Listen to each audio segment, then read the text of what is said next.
You ask Tiger to solve. This deals with linear equations with one unknown. The final result is x equals 12. Let's solve it step by step. Group all constants on the right side of the equation. Subtract 60 from both sides.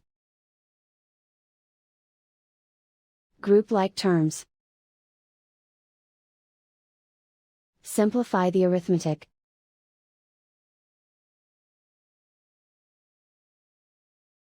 Isolate the k. Divide both sides by -5. Cancel out the negatives. Simplify the fraction. Cancel out the negatives. Find the greatest common factor of the numerator and denominator. Factor out and cancel the greatest common factor.